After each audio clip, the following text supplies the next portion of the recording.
Back to another conservation conversation. Thanks everybody for being here. It's 2026, season 3. And once again, I'm joined by a very impressive, inspirational guest today. I can't wait to tell you who it is. Firstly, a quick news update. Stornoway's show at the Royal Albert Hall is coming up fast. The only tickets left are hospitality tickets. So if you have the cash for those, they're quite pricey, but you do get private service, snacks and drinks, and a private box. Go grab those. Otherwise, we're sold out. So looking forward to seeing you there. And to our magical support act, Hayden Thorpe, whom I last saw singing to the Nightingales at one of Sam Lee's Walking with Nightingales nights last April. Can't recommend Hayden enough. So we'll see you there. And if not before then, 1 week before at the Manchester Folk Festival.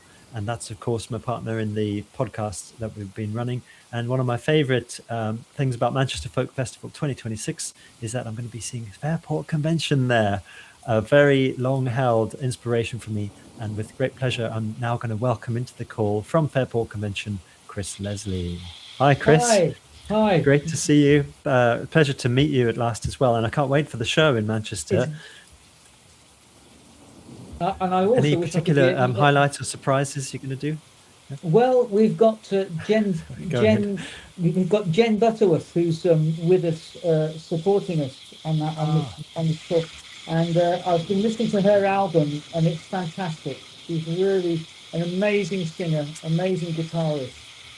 So that's going to be great.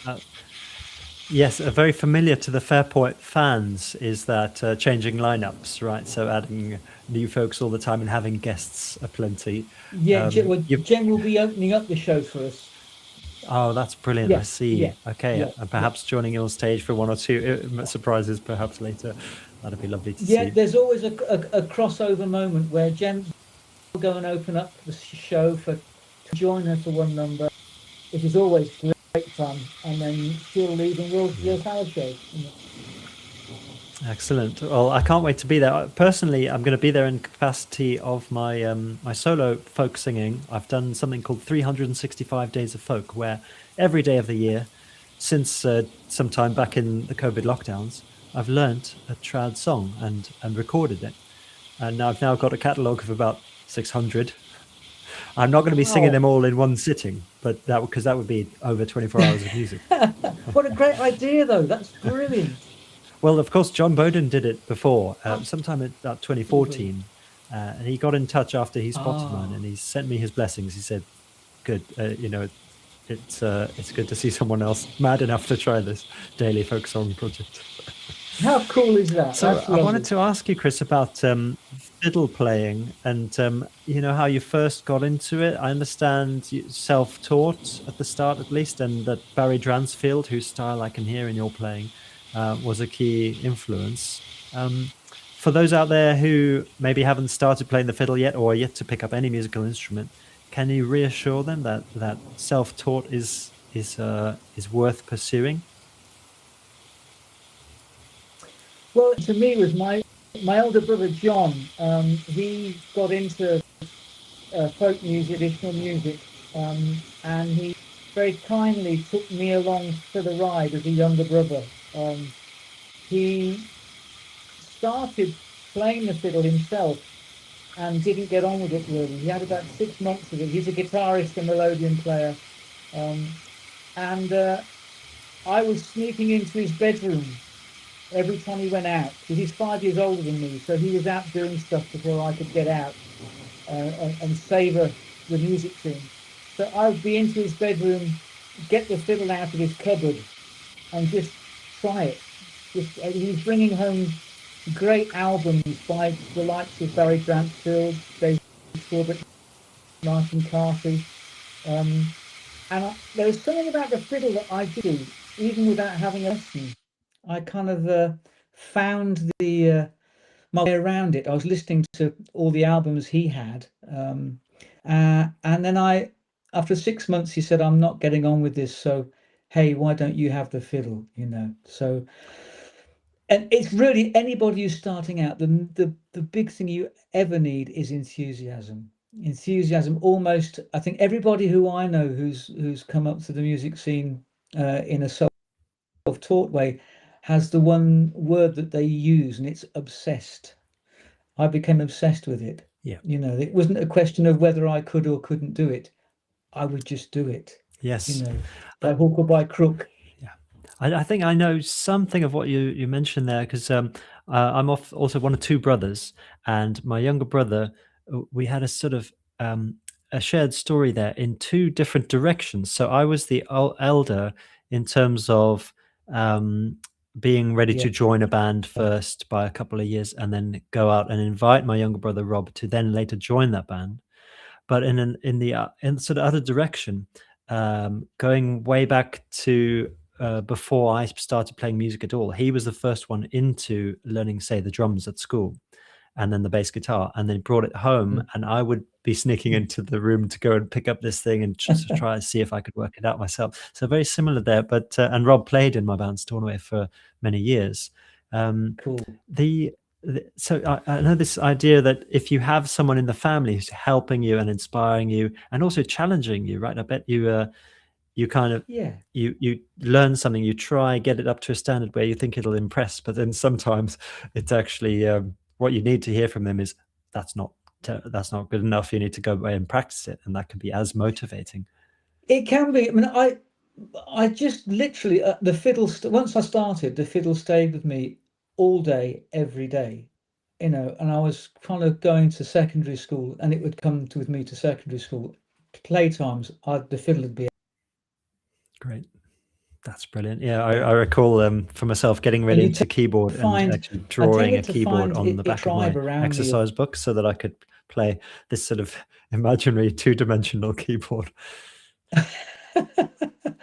And so I just played it all the time, every day. I got home, played it again, and the joy of when you start to actually fathom things out. That was the spur for me. Was once so I was listening to Barry Dransford, I was listening to Dave Swarbrick, listening to Peter Knight, listening to Ali Bain. Wonderful Ali. Hmm. He was Yeah. also figured highly in my inspiration, and it just I couldn't stop playing.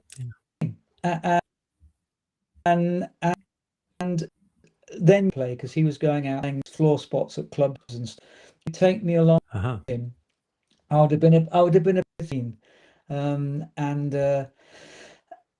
then we kind of did form a duo, and then started getting support bookings ourselves, supporting main acts, which was a big thing. Yeah. That was so exciting. I actually was then coming across people that I've been listening to. I'd actually be supporting them live at the folk, Yeah. because then the folk scene was so full of gigs and audiences. People would turn up at a folk club without knowing who was on. you know it Yeah. wasn't like you didn't pick your person to sit. You were there every Yeah. week. You were there. Uh, Um, and so that spurred me on incredibly. yeah. I'm just reading this book, White Bicycles by Joe Boyd, which is about that folk revival era. And Yes. he was an American coming into England, but so he had a particular sort of outsider perspective, and the shock that he had to see just how much appreciation there was, and day after day, gigs and gigs and gigs. The only place I can go to these days and find such an impressive number of folk gigs happening is actually in Oxford, and I know you're in Oxfordshire. There Yes. in Oxford, they have that magazine Night Shift, Yes. and you still to this day it's pages and pages of gigs of all types, but many folk clubs listed in there. So it's a real hotbed and a stronghold of trad folk Yeah. scenes. Yeah, it is still very, very happening in this area, and I know Sheffield's another area that I hear about that's Mm, very full of things happening. Oxfordshire's always been like that. As I say, since I started, I'm very fortunate, really. There were always people to be inspired by in sessions and gatherings of people just getting together to yeah, play. So it was coming at me from two directions. It was coming at me from the established professional and doing a gig circuit, and it was coming at me also from the local musicians. And there's quite a kind of an English music base around the Oxfordshire area as well. Yes. I was my first initial foray really was to the Morris side. I still am, in fact, all these years later. It's going to be, it celebrated its 50th anniversary a couple of years back in the village where I am in Adderbury. It has its Yes. own tradition from the village, and so there was that going on. There was also a few Irish musicians that I knew in the area, and that spurred me on to go into that music, That's and brilliant. also the action that was very much rooted here in the fact of what was going on. I was a very, and I still am really a very open book in terms of where I look for my inspiration in not coming from a traditional family playing Mm. or a tradition as such as some people have, and that's great for them because they're already on a journey, almost before they pick an instrument up, by what they're Of course. surrounded Yeah. Yeah. by. My Yeah. my inspirations were coming from all kinds of places and still do, you know. Yeah. But I do have definite. Yeah. Morris is such an interesting component in the whole folk scene, and I actually have seen the Adderbury Morris Men on the multiple May mornings in Oxford, which is Oh always a yes, particularly perfect time to enjoy Morris. And I know Ian, who yeah. dances with you guys really well, Oh great sound yeah, engineer. Um, yeah. but Absolutely, yeah. what I love Morris because it's so purely the preservation of a traditional form. Even though there's many modern Morris sides who are experimenting and sort of evolving it, Mm, but I think still the most beautiful Morris is the sort of most traditional one. But then I wanted to ask you more broadly in music, in terms of conservation of musical forms. This is one of the questions I ask all my guests, and I'm mm. sure you'll have a very fascinating answer here because Fairport is one of the main um, leading examples, I'd say, of taking the old and blending it in with the new and trying new things with traditional forms. But can you pick on your long career one example that you want to share with us about how we fan the flames of tradition whilst bringing in innovation? Is there a good example you can show us there, old and the new? Well, I can, and I can go back to, and I can speak about it with a lot of enthusiasm because it's something I'm part of now, but I wasn't back when this happened. And I think the album, it's cited a lot. The album Legion Leaf, the Fairport Convention album. Of course. I've seen it from all sides. I've seen it as somebody who was just following the band at that time and loving what was coming out at that moment. Because for me, I think there was at that time American influence coming over American folk music that had found it had found a wider audience in America, and there were bands discovering their roots, the Nitty Gritty Dirt Band, all that kind of, and wider audience through the medium of a band. Up to that point had been a rock band setup, with Yes. the kit, the bass, guitar, amplification, bigger stages, instantly getting in front of more people. Yeah. And I think Fairport had been, the first few albums had that influence in their sound. Brilliant, absolutely brilliant albums. But then I think it was on Unhalf Bricking when Dave Swarbrick came into the fold, if you like, as a Yes. session musician. He brought in probably an awareness of the British version of that music. The fact that there were these ballads, there were these tunes that would place themselves very, very comfortably in that bigger band, that rock element setup. Yes. And so there was this, A Sailor's Life, I think, was a huge moment in the awareness that the music fitted in a broader context very easily, Yeah. very and still didn't lose anything in its storytelling, which is what the music is about essentially. Didn't use anything in the storytelling. And so by the time they were recording Liege and Leaf, I suspect they had the idea of writing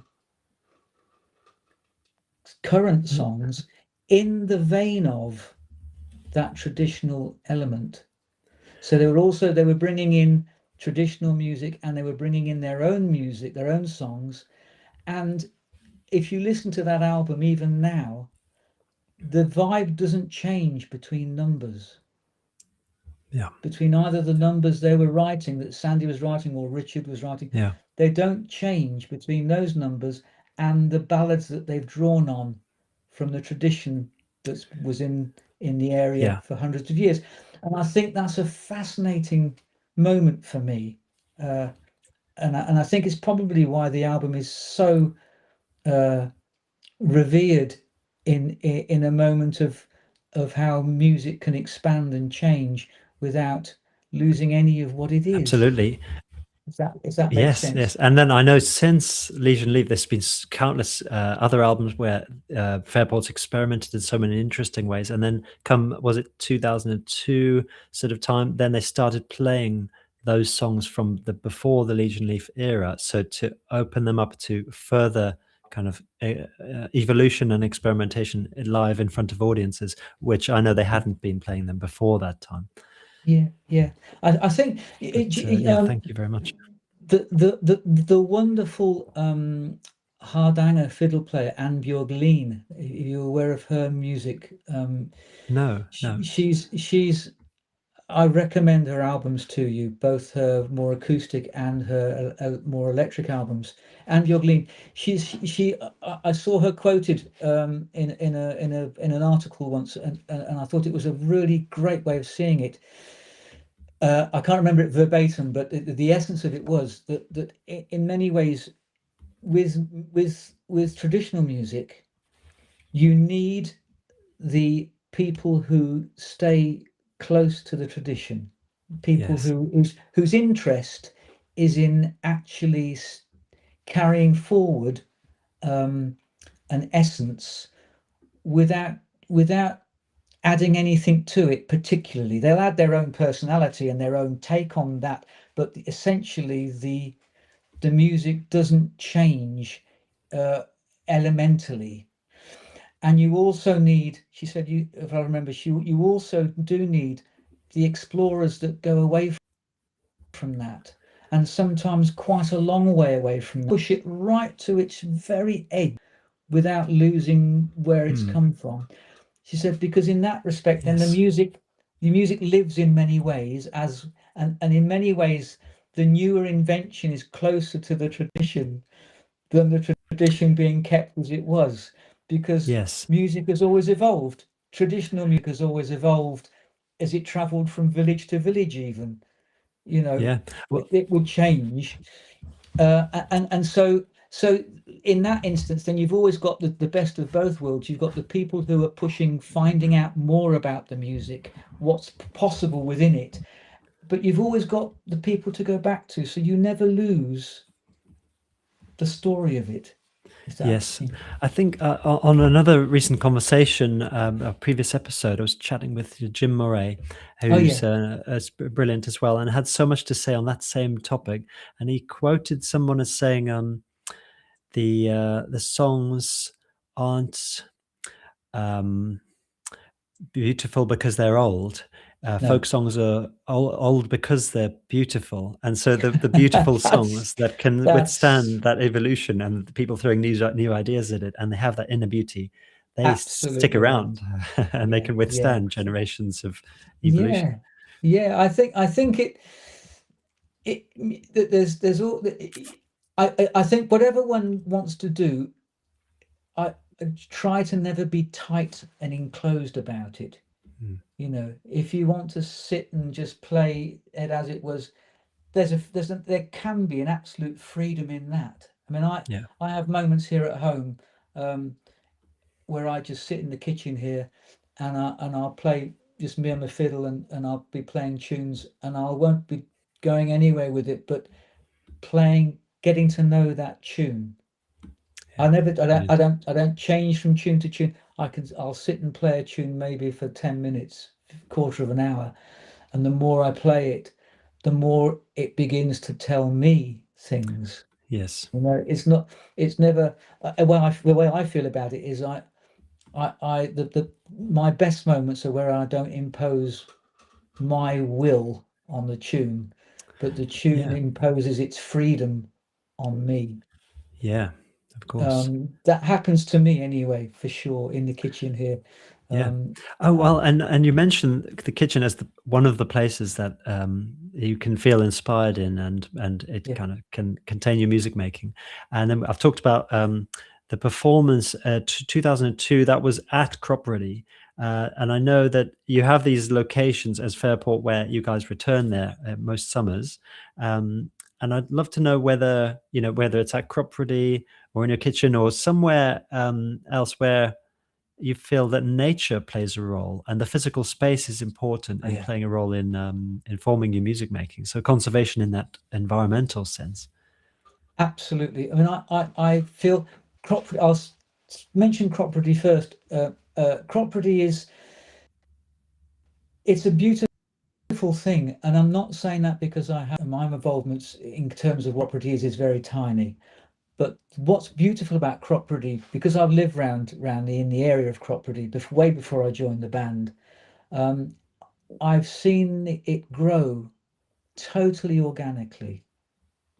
Totally organically. The idea when it first started was never to end up as an organized, ticketed, fenced, advertised thing. It started off as a gathering of people to celebrate being together. Yeah. And I think that particular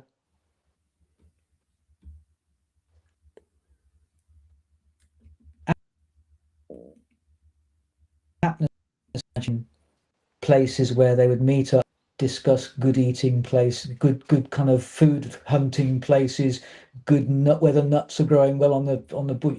It would be a gathering of people to share friendship, to share community, and share ideas. And I don't see much difference between that and a lovely festival. Yes. And Cropredy it's grown, its size has grown with its experience and with the acceptance of the village to have it, and with the area it's in. We've now got the Jonah's Oak, which is the tree where it's become a kind of a place of remembrance Mm. for all kinds of people that we've lost, both from the audience, from the band, from the crew. It's now a place that is it's so much it's so much more than just the music on a Yeah. stage.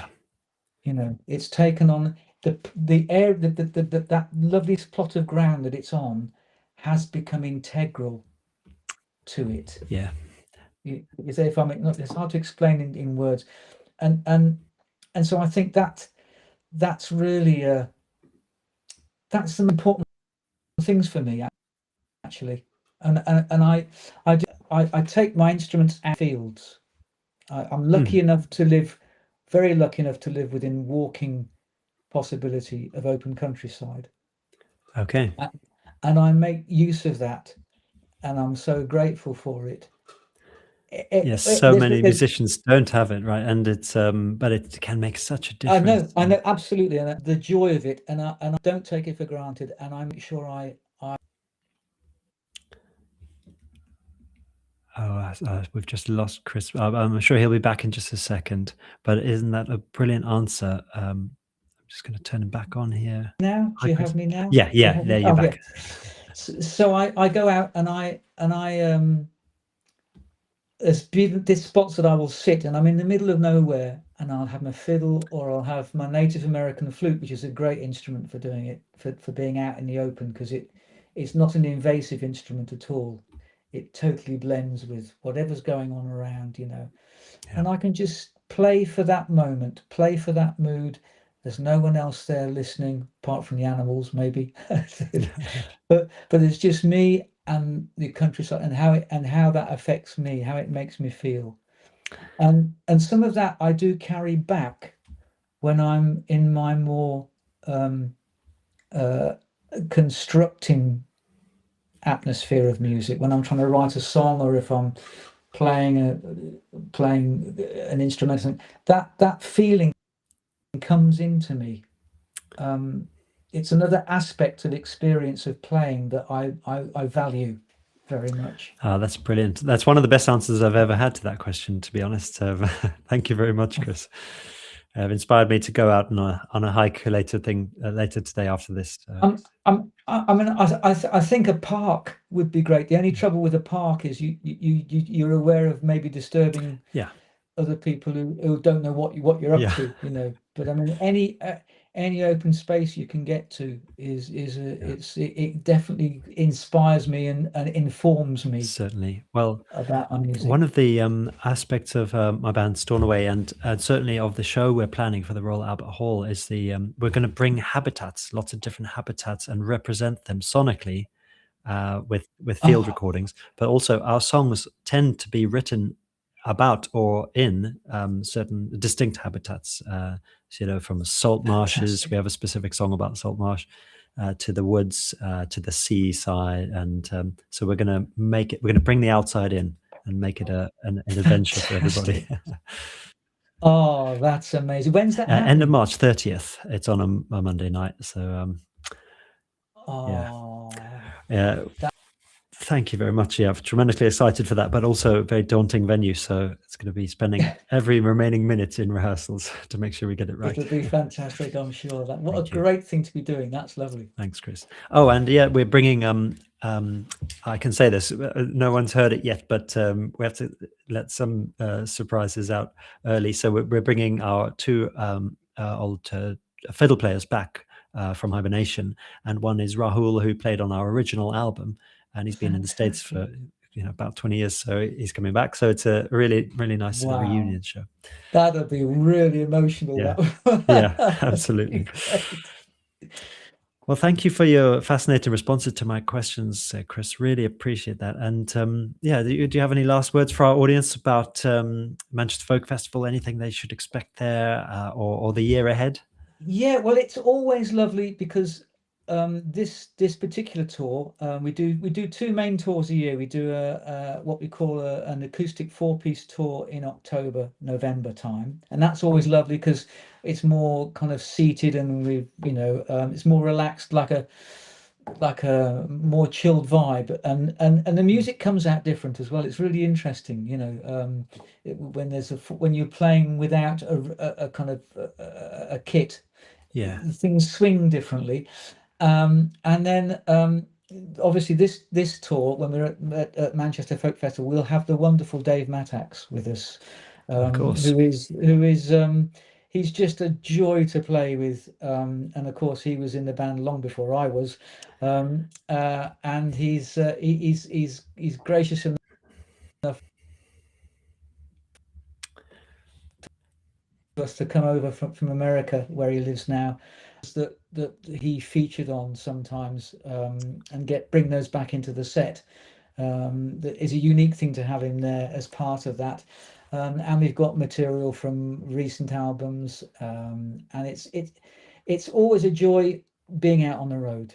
Fairport's always been a live band, really. I mean, Yeah, it's made a lot of albums, but it's never been a band that's rested on its album sales. It's always been a on the road band, and I think that's where we're really so happy to be out still creating what we think is energetic, important music for us. It's important for us to be making music. That's what I mean. Important of music. course. That came out wrong. Came out badly. Well, I'm saying it's important for us to make music, and people make it what they will, Yeah, audience-wise. But we've got a lovely audience too, and we're looking forward to playing Manchester Festival very much. yeah, yeah. Can't wait. As I said, I'm going to be there myself, and I'll make sure to come say hi. Oh, And absolutely. That'd be lovely, lovely to shake hands with you and great. say hi. That'd be great. Thanks so much, Chris. And Well, just have to just say, it is lovely having a podcast with music that does take into such consideration the environment. I think that's of really, course, yeah. really great. Yeah, that was our sort of whole inspiration in creating this, where we Stornoway's songs, going back to our first EPs before our first album, have always been about using nature and getting out into nature as a way of reconnecting to something bigger than ourselves, reconnecting with other Great. people. But the other thing that helps people do that is music. And if you can combine those two forces, then I think humans can be unstoppable. So Beautifully put. we're all about Great. yeah. Fantastic. Thank you very much. Thanks a lot. Cheers, Chris. I really appreciate your time, and I shall wish everyone a beautiful rest of their Tuesday night.